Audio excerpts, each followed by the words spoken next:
Bueno, ahí empezamos la primera parte que es de introducción, ¿cierto? A estos temas que tienen que ver con hacia dónde vamos, ¿cierto? Respecto a la sustentabilidad de la producción agrícola.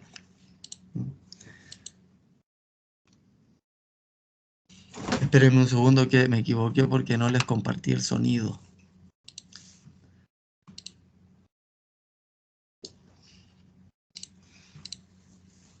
Ahora sí, para que puedan subir el volumen porque vienen, les voy a mostrar varios videitos. Esta parte introductoria son muchos videos para que vayamos conversando un poco.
Bueno, ahí el video nos muestra un poco la contextualización de nuestro primer problema, ¿cierto? Un problema que viene generando problemas o controversias, ¿cierto? Desde Malthus, ya las primeras proposiciones malthusianas que indicaban que de alguna forma el crecimiento poblacional en algún momento iba a ser un problema, ¿cierto? Porque todas estas personas iban a estar exigiendo el mismo nivel de recursos, ¿cierto?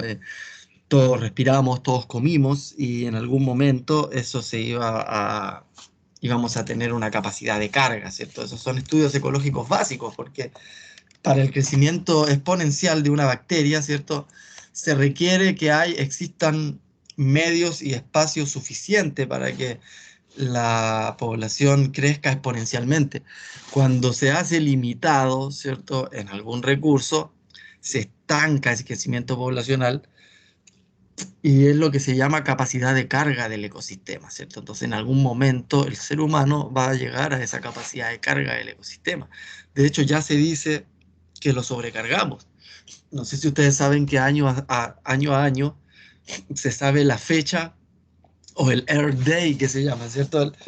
El día donde ya ocupamos todo lo que había producido el, el- el planeta en un año, ¿ya? Qué sé yo, el 2021 necesitábamos tanta biomasa que se iba a producir en el planeta, en la naturaleza, pero ya en julio, ¿cierto? En julio ya habíamos superado en consumo todo lo que el planeta podía producir. O sea, imagínense, a la mitad del año ya consumimos todo lo que estaba produciendo el planeta en un año. Entonces, ¿qué vamos a necesitar? Dos planetas.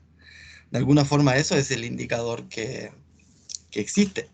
¿Y qué pasa? Que tampoco podemos ponernos fascistas, ¿cierto? En decir, bueno, hay que eliminar a la población, entonces, ¿cierto? Que nos quedemos algunos pocos, los más privilegiados, y el resto que se mueran todos, ¿cierto? Sabemos que hay gente que piensa así en el mundo, ¿cierto? Pero si lo tomamos desde el punto de vista de la ecología, eso es impracticable, ¿cierto? Porque todos los seres humanos somos iguales, ¿cierto? Tenemos que partir de eso y todos tenemos derecho a desarrollarnos, ¿cierto? A alcanzar nuestros objetivos, ¿cierto? A ser felices, no sé, cada quien tendrá su propio objetivo, pero tiene derecho a lograrlo, ¿cierto? Y no por haber nacido en tal lugar, ¿cierto? O con tal color de piel, o con tal apellido, ¿cierto? Va a tener más o menos capacidad de lograrlo, ¿cierto? Eso no puede ser así, por más que así lo sea en este mundo, ¿cierto?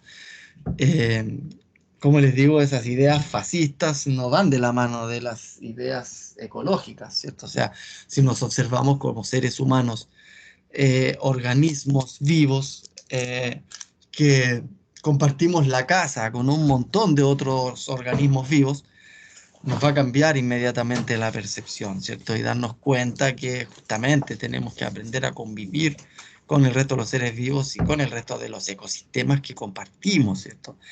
Y no solo transformarlos a nuestra eh, objetivo antropocéntrico, ¿cierto? Esta como dualidad entre el antropocentrismo por un lado, ¿cierto?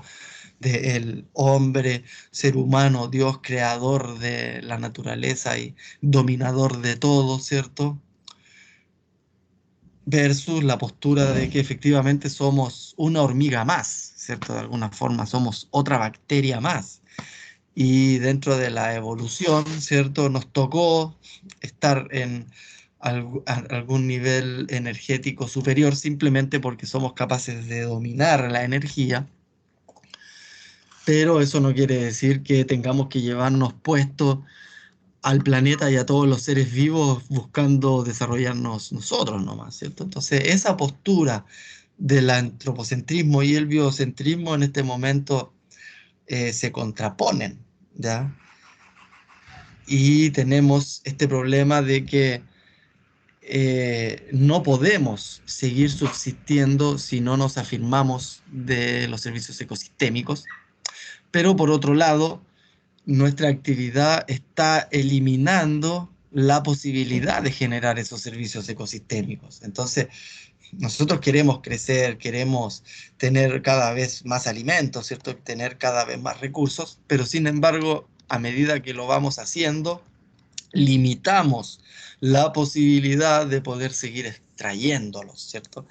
Y eso es inversamente proporcional al crecimiento poblacional, ¿cierto? O sea, mientras más gente hay, más gente quiere desarrollarse, más presión a los recursos va a existir, pero por otro lado, mientras más gente hay, menos terrenos o áreas naturales o biodiversidad natural va a existir. Entonces, menos posibilidades van a existir de generar estos recursos que requerimos todos los seres humanos y que justamente provienen de la naturaleza y de ningún lado más, ¿cierto? O sea, por más que, no sé, Jeff Bezos, ¿cierto? Elon Musk, y Carlos Slim, ¿cierto? Entre ellos tres, puedan juntar una cantidad de dinero, unos dólares, ¿cierto? Que permitan, qué sé yo, tener riqueza, ¿cierto? A la mitad de la población mundial, ¿cierto? La mitad de la población rica directamente, ¿cierto? Repartiendo esos tres pozos. La gente no se va a poder comer esos dólares, ¿cierto? ¿De qué les va a servir, ¿cierto? Acumular tantos dólares y después no los van a poder poner al plato. Peor aún, el plato va a costar tanto que ni siquiera con dólares se va a poder comprar. ¿Mm? ¿Se entiende ese problema que tenemos hoy en día en el mundo, ¿cierto? Todo el mundo estamos todos remando contra el sistema para poder acumular la mayor cantidad de poder adquisitivo posible, pero si no hay recursos, el poder adquisitivo entonces no sirve, ¿cierto? Es lo que está pasando hoy en día con el precio de los autos usados, ¿cierto? Todo el mundo tiene mucho dinero disponible, circulante para comprar autos usados, pero no hay suficientes autos para toda la demanda, entonces están aumentando el precio. Aumentaron en la mitad del precio, hasta en un tercio a veces. Y tiene que ver justamente con esto, porque hay disponibilidad de dinero, pero no hay cosas que comprar, ¿cierto? Vamos a llegar a ese nivel, ¿cierto? Imagínense, Amazon, que vende cosas, va a acumular tanto dinero que después la gente no va a poder comprar nada porque no van a existir cosas para comprar, ¿se entiende? Porque ya no van a existir ni árboles para poder obtener un trozo de madera. Las cosas están de alguna forma llegando a ese nivel.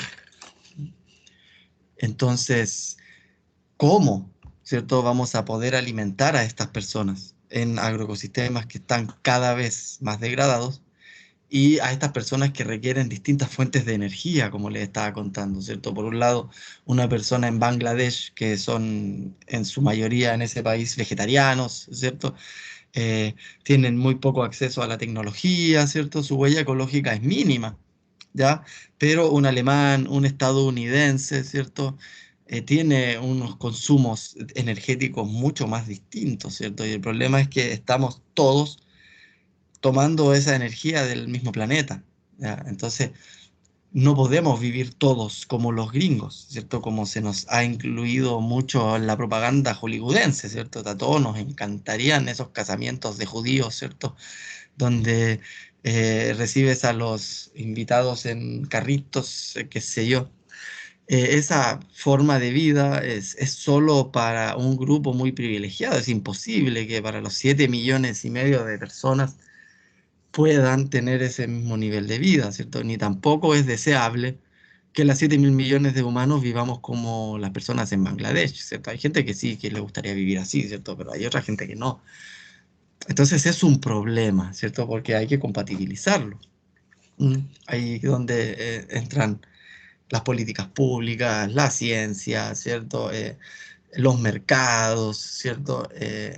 Y lamentablemente sabemos por los problemas que tenemos actuales que esos grupos o esas disciplinas entre sí no hablan. ¿Ya? Por un lado los políticos, ¿cierto? Por otro lado los científicos, ¿cierto? Por otro lado los mercados y cada quien en la suya, ¿cierto? Uno diciéndole a otro qué hay que hacer, qué es lo que no hay que hacer, el otro diciéndole ya, pero es que tú a mí no me podí limitar, ¿cierto? Y bla, bla, bla. Tenemos el descalabro. Y mientras tanto, ¿cierto? El planeta está cada vez peor. Y la agricultura actual, ¿cierto? Convencional, la agricultura como la conocemos, ¿cierto? Es hija de las guerras. Ya no podemos olvidar que tanto la fertilización sintética como los agroquímicos, los plaguicidas, son hijos de las guerras, ¿cierto? La Primera Guerra Mundial, por ejemplo, ustedes saben, Chile tiene que ver mucho en esa parte de la historia, porque acá Chile vendía salitre, ¿cierto? Para la agricultura, pero también para las bombas, ¿cierto? Porque ustedes saben que el salitre es utilizado para hacer pólvora, ¿ya? Entonces, en esa locura, ¿cierto? De que el salitre era cada vez más escaso, ¿cierto? Habían pocas salitreras a nivel mundial. Chile era una de ellas, y ustedes saben cuál era el sueldo de Chile por muchos años, ¿cierto? Fue el salitre. Pero ¿hasta cuándo? ¿Hasta cuándo fue el sueldo de Chile eso? Bueno, hasta que un señor en Alemania inventó el salitre sintético, ¿cierto? La reacción de Haber-Bosch, que es, en realidad lo que hizo Haber-Bosch fue recrear en el laboratorio algo que ocurre en la naturaleza todos los días, ¿cierto? Que es mediante un relámpago, ¿cierto? Se fija nitrógeno atmosférico y después cae en la lluvia como deposición húmeda, ¿ya? Eso ocurre en la naturaleza. Entonces esto se dio cuenta este investigador y luego en un dispositivo, ¿cierto? Como un biombo, logró hacer estos relámpagos. Ustedes saben que el 78% del aire es nitrógeno, ¿ya? Es una locura que el macroelemento más utilizado y necesario para las plantas sea prácticamente todo el aire. Pero lo que pasa es que las plantas no pueden tomar ese nitrógeno elemental del aire. Solo lo pueden tomar si está oxidado, ¿cierto? Entonces, uno de esos procesos de óxido de reducción se da con estas descargas eléctricas, ¿ya? Y así ocurre en la naturaleza. Entonces Haber-Bosch lo logró en un laboratorio y empezó a producir urea como loco, ¿cierto? Y ahí, chao con el salitre. Ahora teníamos urea para hacer bombas y también para la agricultura. Resulta que justamente cuando se montaban estas grandes líneas de producción, que eran para hacer bombas, para hacer pólvora, luego terminó la guerra y ya estas líneas de producción estaban instaladas, líneas con una producción gigantesca. Entonces siguieron produciendo y la agricultura se transformó en el mejor sumidero de todos estos productos, ¿cierto? Teníamos un montón de salitre y ahora hay un montón de tierras para fertilizar, ¿cierto? Justo después de la Primera Guerra Mundial, ¿cierto? Entonces ahí es cuando nacen los fertilizantes sintéticos, ¿cierto? Hijos de la guerra, buscando producir bombas, ¿ya? Esa es la primera parte de la historia. La segunda parte de la Profesor, ¿y ahí historia, empieza la revolución verde o no? no, eso empieza ahora en la segunda parte de la historia. Esa es la Segunda Guerra Mundial, ¿ya? En la Segunda Guerra Mundial ustedes algo saben, ¿cierto? Los nazis, las invasiones a toda Europa, ¿cierto? Y estos nazis que eran también muy científicos, ¿cierto? El avance científico que tuvieron los nazis es increíble, ¿cierto? De hecho, los nazis prácticamente inventaron la bomba atómica, ¿cierto? Pero en la historia, el nazi que inventó la bomba atómica quedó como de los buenos, ¿cierto? Porque no fue el que la aplicó. Ya no sé si ustedes conocen la historia de Heisenberg y de Oppenheimer, ¿ya? Heisenberg no es solamente el apodo de este profesor que hacía Crystal Meth, ¿cierto? En la serie Breaking Bad, ¿ya? Sino que Heisenberg, su nombre tan importante en la física, viene de ahí, ¿cierto? Porque fue este alemán que inventó la bomba atómica, ¿ya? Es así. Pero él no la quiso aplicar, ¿cierto? ¿Por qué? Porque existía a nivel científico, a nivel de grandes científicos, ¿cierto? Esta siempre ha ocurrido, ¿cierto? Esta competencia, ¿cierto? Los que están en la cabeza de tal o cual área. Y mientras que Heisenberg, ¿cierto? Presentaba sus papers y sus ideas respecto a la energía nuclear, estaba por otro lado un gringo, y ese gringo se llamaba Oppenheimer. Y ambos llevaban la carrera, ¿cierto?, de los estudios teóricos en base a la energía nuclear. Pero cuando Heisenberg se dio cuenta, ¿cierto?, de cuál era la potencialidad de lo que él estaba inventando, no lo quiso hacer. Mientras que Oppenheimer se dio cuenta que tenía la posibilidad de ganarle, de alguna forma, a Heisenberg, y fue y lo hizo. ¿Ya? Y el tipo lo hizo, y una vez que lo hizo, dijo, uy, lo hice, gané. Pero resulta que a nivel mundial, a nivel de todos los científicos, fue como un, ah, ya, sí, qué bonito, lindo, lindo lo que hiciste. Así que no lo pescaron, pues. El tipo quedó como, en vez de haber quedado como uno de los científicos más grandes, bueno, de hecho lo es, ¿cierto? Pero en lugar de haber sido reconocido como uno de los grandes científicos del mundo, el tipo es reconocido como uno de los peores canallas que se le ocurrió construir algo simplemente porque quería ganarle al otro nomás, ¿cierto? Dándose cuenta que lo que estaba inventando era una de las peores invenciones a nivel mundial. No estoy hablando de la energía nuclear, ¿cierto? Estoy hablando de la bomba atómica. Entonces el tipo lo hizo, lo aplicaron en Hiroshima, Nagasaki, ustedes conocen la historia de la Segunda Guerra Mundial, en Japón ese fue Oppenheimer, ¿cierto? Y el tipo lo hizo simplemente para mostrarle al mundo que sí, que él podía ser mejor que Heisenberg, ¿ya? Y la historia, como les digo, los que estudian realmente la ciencia saben que no es así y saben que realmente fue Heisenberg el verdadero inventor, pero él fue tan grande, fue mucho más allá su humanidad que su eh, ego científico, ¿cierto? Y prefirió no inventarlo porque se dio cuenta que no era algo bueno, ¿cierto? Y no lo hizo nomás. No es que no haya podido, simplemente no lo hizo porque no quería. Y esa parte de la historia es bien interesante. ¿Ah? Véanla, a alguien le gustan estas cosas de la ciencia, ¿cierto? Aprendan esas cosas, es bien, bien interesante. ¿Ya?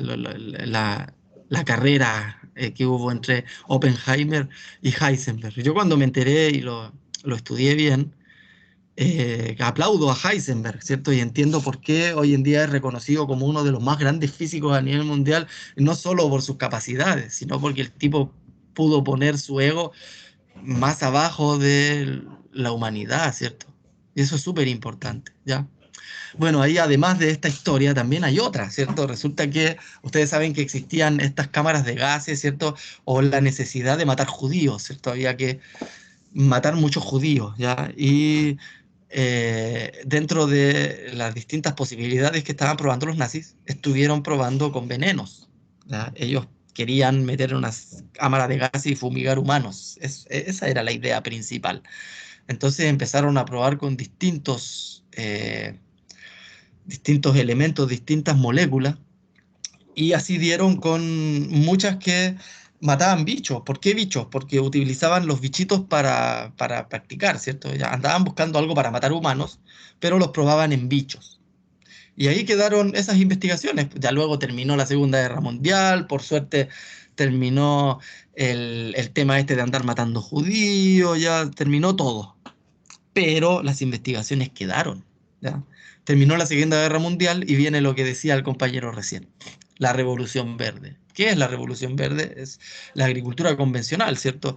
Es de alguna forma cuando todos los países que estaban posguerra sabían que se venía la hambruna porque no había producción agrícola, porque los terrenos estaban devastados, porque la sociedad estaba devastada, porque había pobreza, ¿cierto? Entonces, ¿qué hacemos? Y ahí se juntaron estos agrónomos y dijeron, a ver, tenemos los mejores suelos para arroz en tal lugar, los mejores suelos para maíz en tal lugar, los mejores. Entonces, así dividieron el territorio y crearon los monocultivos. Ya los monocultivos nacen ahí. Entonces, efectivamente, en ese entonces, para ese momento, la respuesta era buena, ¿cierto? No era malo. De alguna forma, eh, la agricultura convencional o la Revolución Verde nace como una respuesta a una problemática que había en el momento. Y en ese entonces fue eh, la mejor solución, porque justamente llevaron a los terrenos a productividades récord, ¿cierto? Que nunca habían tenido, ¿cierto? En un monocultivo, imagínense, ahora que tenían fertilizantes orgánicos, fertilizantes inorgánicos, como le digo de antes, mucho más todavía. Y cuando uno crea un monocultivo, que es en realidad la concentración de una sola biomasa o de una sola forma de energía, ¿cierto? Es lo que en ecología se denomina un nicho trófico. Ya si yo acumulo energía y otro organismo puede aprovecharla, ¿cierto? Ese organismo se transforma directamente en un oportunista evolutivo, ¿ya? Y no en un especialista, que son los que comen siempre lo mismo, ¿ya? Mientras que el oportunista puede tomar una nueva fuente de alimento. Entonces, cualquier oportunista puede venir y considerar un nicho trófico a cualquier concentración energética. Así imagínense, nosotros pusimos una sola planta sin ningún enemigo natural y va a venir un bichito que come esa planta que no va a tener enemigos naturales y que va a tener buena temperatura y que va a tener un montón de comida. ¿Qué va a hacer? Se va a poner a reproducirse porque va a haber fiesta, ¿cierto? Y ahí es como nacen las plagas. ¿Ya? Las plagas no son organismos que estén genéticamente diseñados para ser plagas, sino que simplemente ese diseño genético fue provechoso para un entorno de monocultivo. Entonces creció exponencialmente o poblacionalmente ese organismo y se transforma en plaga. ¿Por qué se transforma en plaga? Simplemente porque está de alguna forma disminuyendo la productividad o estando en contra de nuestros objetivos, ¿cierto? Si un bichito aparece ahí y no se come mis plantas, yo no le voy a hacer nada, ¿cierto? Pero si viene y se come mis plantas, entonces yo lo voy a considerar un enemigo. Y ahí es donde viene de alguna forma el término plaga. El término plaga, maleza, son términos súper antropocéntricos, ¿cierto? Porque cualquier planta, cualquier organismo que es indeseable para mí, yo lo voy a considerar plaga. No es que sea una plaga per se, es el humano el que lo transforma en una plaga. Y como les digo, esto nace con los monocultivos. Entonces, ahí viene el tema. Tenemos monocultivos y les aparecen las plagas, les dejaron el manso desastre con las plagas. ¿Y qué pasó? Entonces se acordaron de que tenían todos esos estudios para matar judíos, ¿cierto? Ah, mira, acuérdate que todos los bichos se murieron con esto. Ya, y aplican el DDT. ¿ya? Y en ese entonces lo presentaron como la gran herramienta que iba a salvarnos a los humanos de las alimañas, porque para ese entonces las ratas, los mosquitos y cualquier cosa era mala. Y había que matarlas. Todavía queda algo de eso, ¿ah? Uno va a algunas casas y ven una araña, ven lo que sea, van y lo matan y lo pisan, ¿cierto? Tal vez no era ni necesario hacerlo, ¿cierto? Pero eso viene de muy de antes, donde cualquier bicho o cualquier cosa era considerado negativo, malo. Entonces al que apareció con el DDT le dieron el premio Nobel, imagínense. ¿Ya? Entonces este tipo ahora tiraba veneno, mataba todo y andábamos comiendo veneno, pero eso no lo veíamos porque de hecho no teníamos idea. Años después, ¿cierto? Ya menos de 20 años de aplicación del DDT, el DDT era prohibido en todo el mundo, ¿cierto? Porque justamente trajo un montón de problemas de toxicidad, de bioacumulación. Hoy en día todos ustedes, todos nosotros tenemos DDT en las células adiposas. Lo consumimos desde la leche materna de nuestras madres y nuestras madres lo consumieron o de la leche materna de sus madres o a través del medio, ¿cierto? Porque en ese entonces todavía estaba libre. Ustedes van y hacen muestras de suelo, en todo el mundo van a encontrar DDT, ¿cierto? La otra vez encontraron hasta en los salmones más pristinos de las montañas más inaccesibles de Estados Unidos y Canadá, encontraron trazas de DDT. El DDT está alrededor del mundo, ¿ya? Justamente porque es muy, ¿cómo se llama esto? Cuando la molécula persiste, ¿cierto? Muy persistente.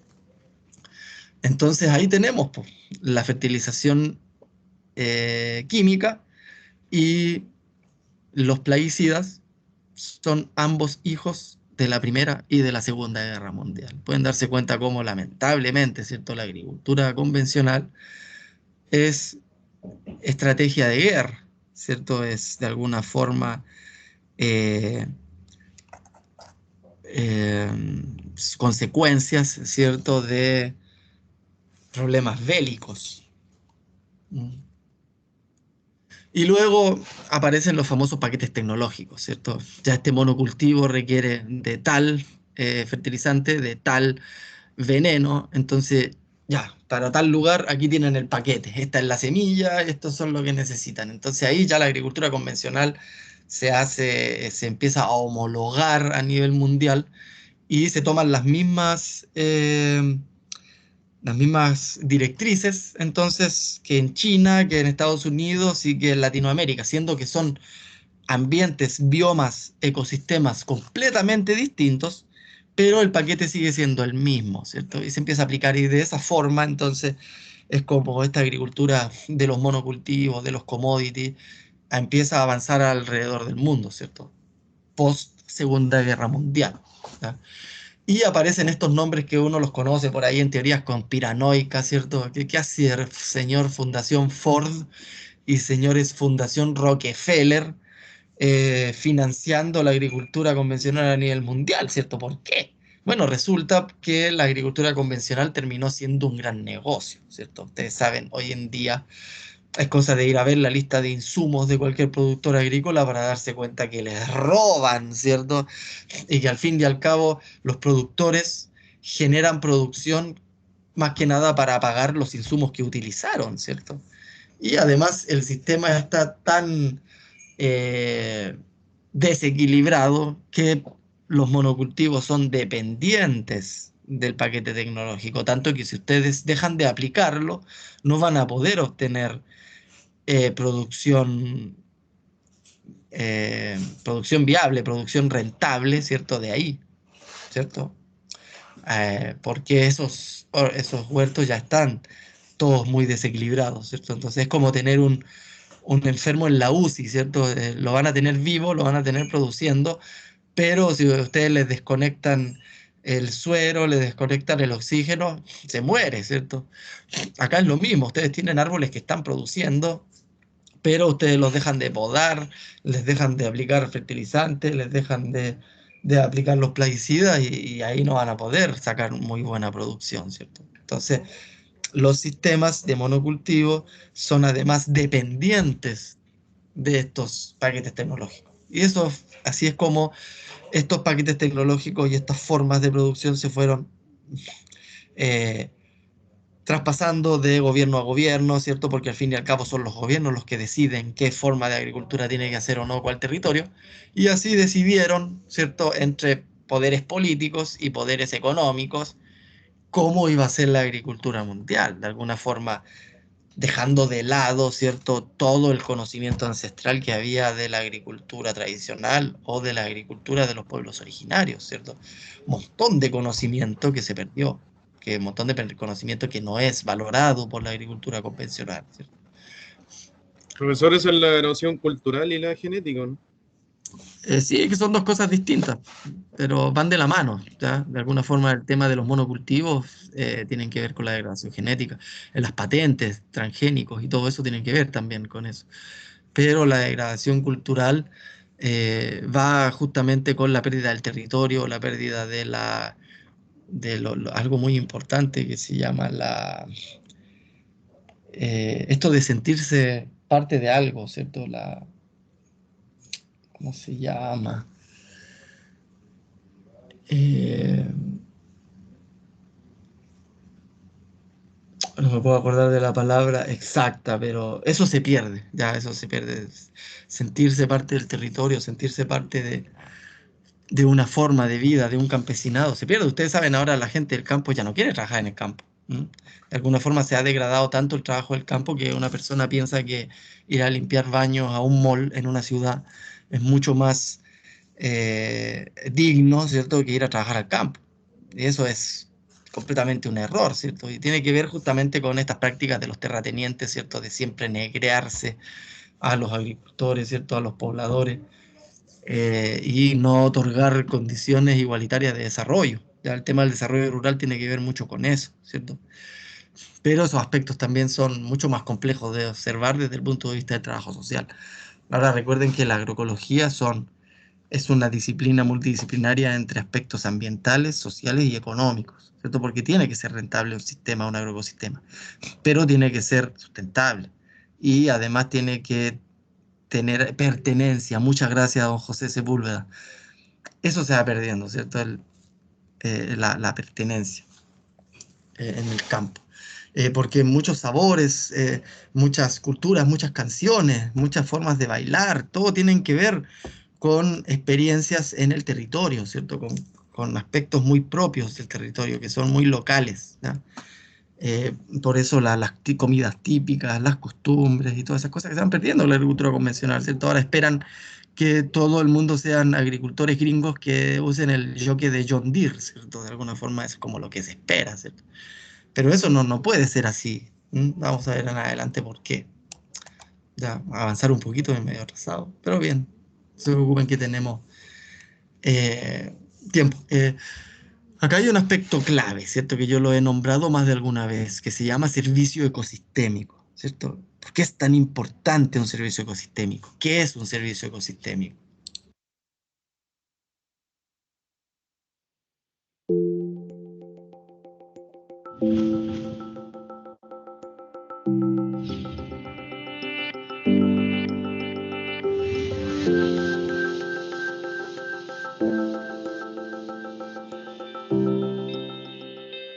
The productivity and sustainability of agriculture, forestry and fisheries depend on healthy and biodiversity-rich ecosystems. This is critical to maintain environmental flows, nutrient-rich soils, clean water, pollination, and the control of pests and diseases. Ecosystem services, and biodiversity seems to be a word that people don't understand. And it's about our life, the life on the planet. And people don't understand that we have to protect these environmental services in order to maintain clean water, good soil, rich biodiversity for the future.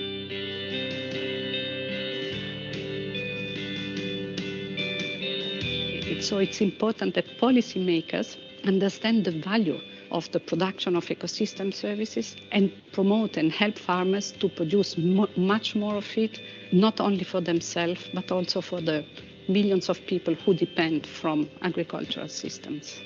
You need to take a landscape as a whole, because when you have forests, you have pastures, usually you have agriculture, and all of them use these environmental services, but also help protect environmental services if the management is done in a good way. So it is an integrated approach which is needed and not a sectorial approach. And this obviously needs a lot of collaboration.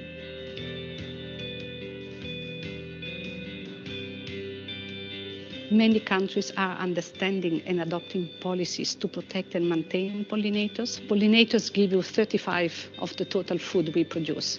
It is impossible to think to produce some crops without having pollination. And we have made calculation, and this is equal to more than $200 billion value in terms of food production.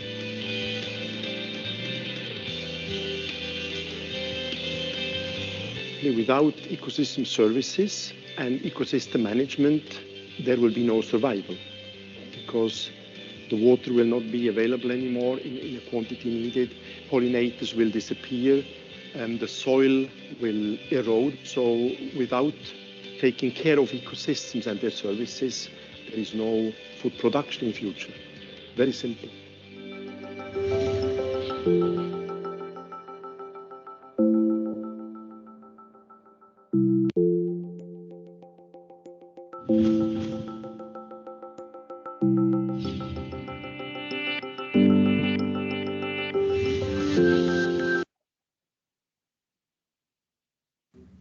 Bueno, como bien lo dice la FAO, ¿cierto? Esa es la importancia de los servicios ecosistémicos. Ya nosotros requerimos de todos estos aspectos de la naturaleza, ¿cierto? Como el reciclaje de nutrientes, como el tema del ciclo del agua, como los polinizadores, ¿cierto? Los enemigos naturales. La biodiversidad en sí y su interacción es la que generan estos servicios ecosistémicos. El servicio ecosistémico no es más que una función ecológica valorada por los seres humanos, ¿cierto? Si no, no sería un servicio, ¿ya? Funciones ecológicas hay por doquier, pero no todas tienen este aspecto de servir a los humanos para algo, ¿cierto? Entonces, esos que nosotros podemos considerar que nos sirven de algo son los que denominamos servicios ecosistémicos. Y el tema es que justamente sin ellos no tenemos ni bienestar, ni producción agrícola, ni nada, ¿ya? Entonces, a medida que vayamos degradando las áreas naturales, vamos a ir quedándonos cada vez con menos servicios ecosistémicos, ¿cierto?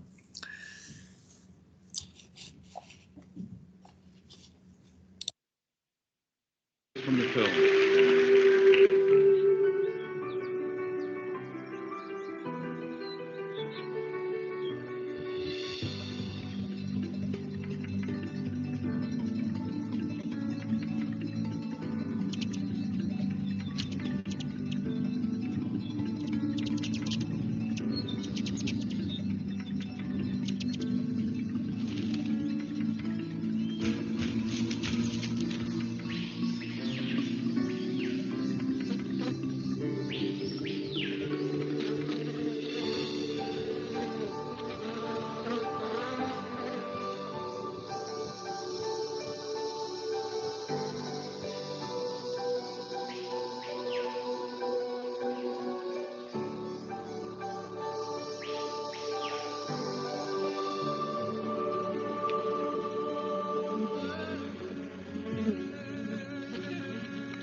Bueno, en un ecosistema entonces, que aparecen todas estas interacciones de la biodiversidad que generan todos estos servicios ecosistémicos, cuando nosotros eliminamos la biodiversidad, ¿cierto? Y trabajamos con monocultivos, al no tener servicios ecosistémicos, lo que hacemos es reemplazarlos por subsidios energéticos, ¿ya? Si nosotros no tenemos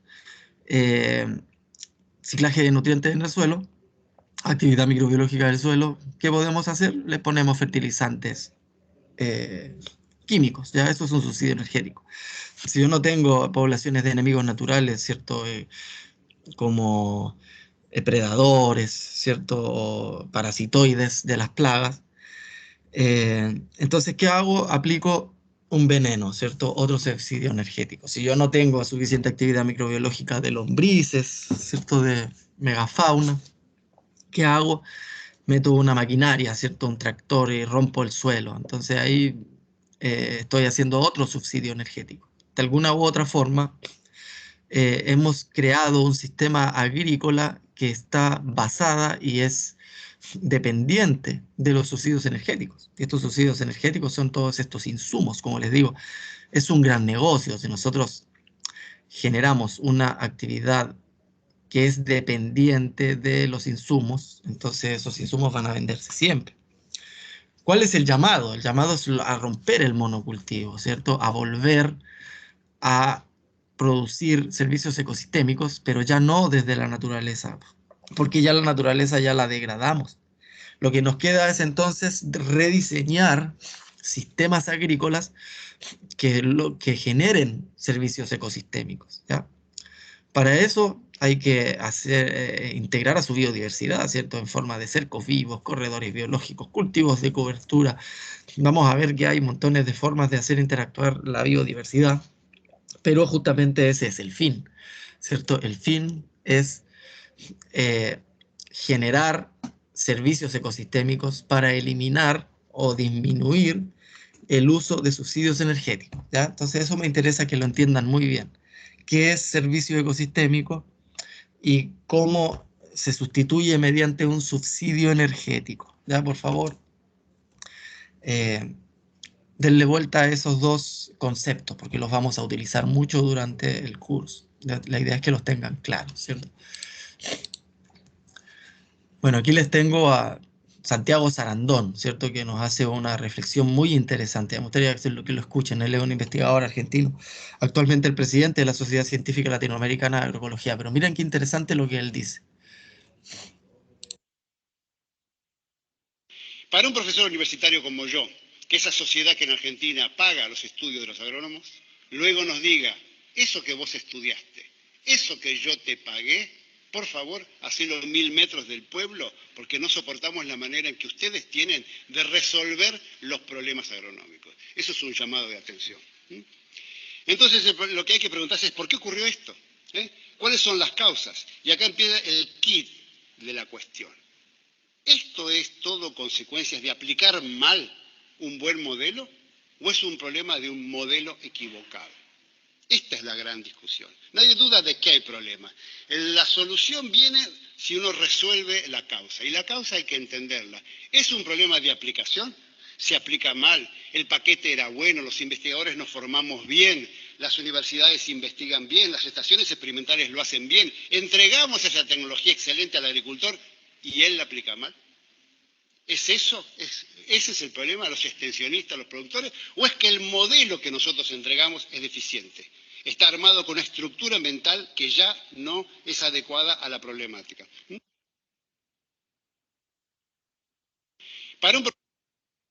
Fíjense lo que él dice, porque de alguna forma en Argentina ya por suerte la sociedad civil está reclamando, ¿cierto?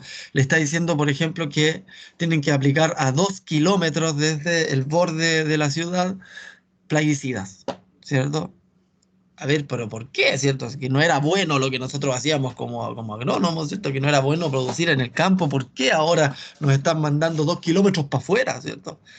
Y es porque justamente él dice, nuestra forma de solucionar los problemas agronómicos ya no es la más adecuada, ¿cierto? Tal vez lo fue en algún momento, ¿cierto? Como les decía, la agricultura convencional tal vez fue un modelo que funcionó y sirvió para superar la problemática que teníamos en ese entonces, pero hoy ya no, hoy es otro el problema, ¿cierto? Entonces, ese es el tema. A ver, ¿de qué estamos hablando aquí? El modelo agrícola está bien, pero es mal aplicado y por eso todos los problemas que son innegables, ¿cierto? Los problemas de insustentabilidad del sistema agrícola convencional son innegables, ¿cierto? O es el problema, es el modelo el que está mal, ¿cierto? El modelo el que hay que cambiar, porque ahora son otras las problemáticas que hay que solucionar, ¿cierto? Entonces, de alguna forma, el llamado es a eso, ¿cierto? A cambiar el modelo. No podemos seguir con esas prácticas.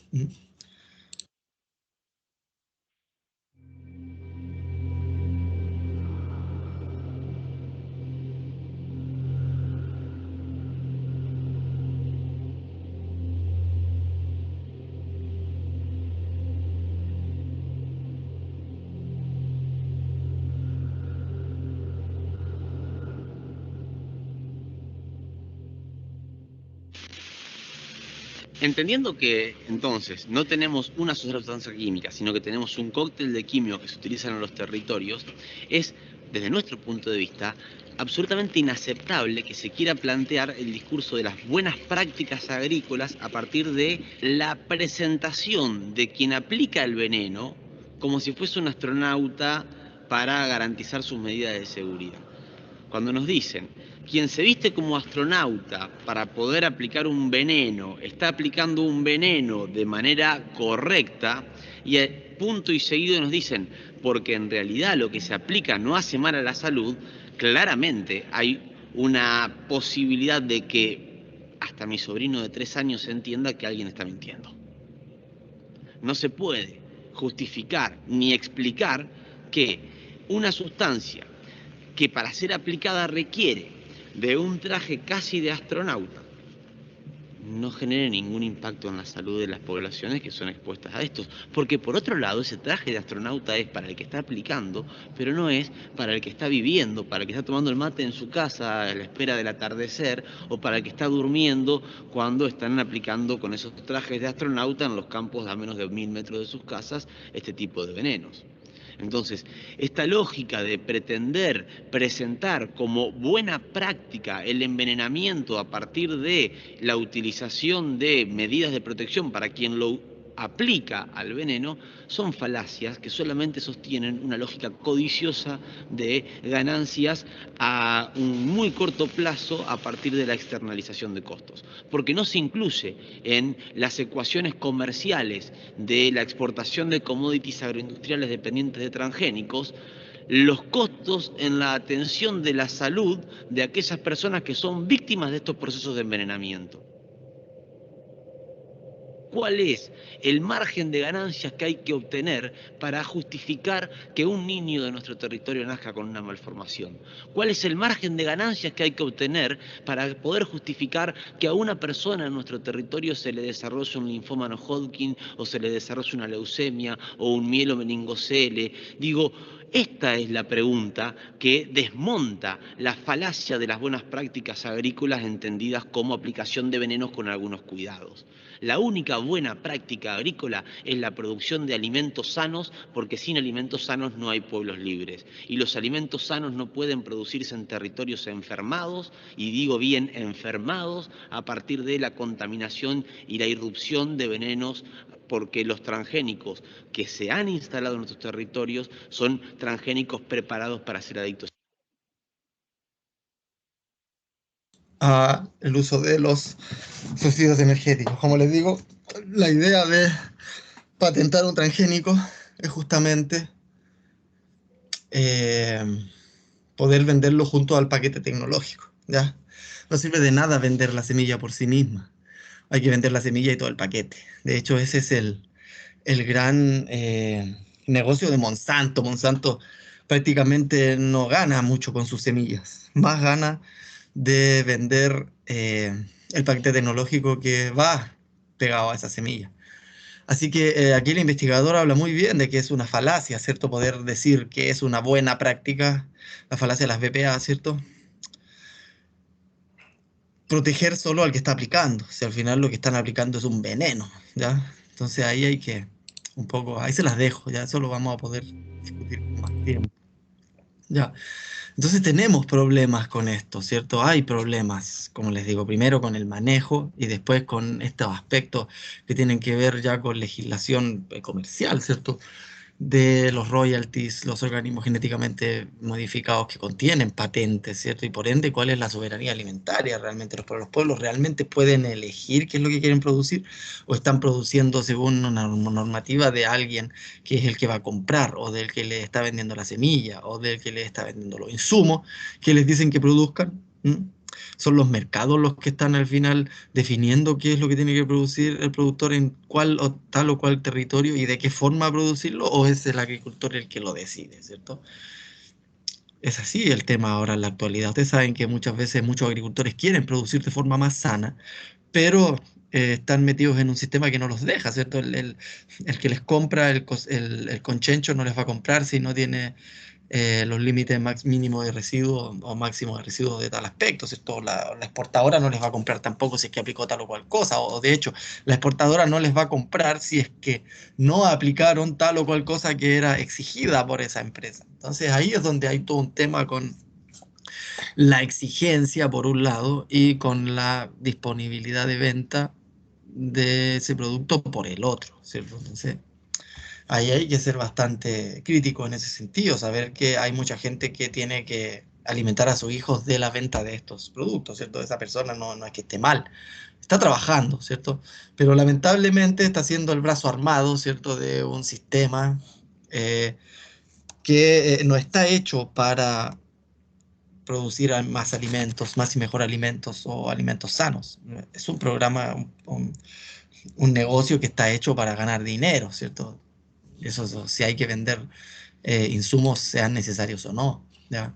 Por ejemplo, hay un grupo acá en Chile que se llama Chile Bio, que siempre hacen mucho ruido en redes sociales ya respecto a lo bueno que son los transgénicos y lo bueno que nos han aportado estas grandes empresas a nuestro bienestar, ¿cierto? Y resulta que uno después va ahí a ver quiénes son ellos. Bueno, ellos son ellos mismos, ¿cierto? Entonces los mismos que te venden veneno te están diciendo lo bueno que es usar veneno. Entonces, a ver, cuidado, ¿ya? Les puedo dejar una lectura bien interesante que es de Grain del 2015, que habla justamente de estos aspectos, cómo estas empresas transnacionales están queriendo directamente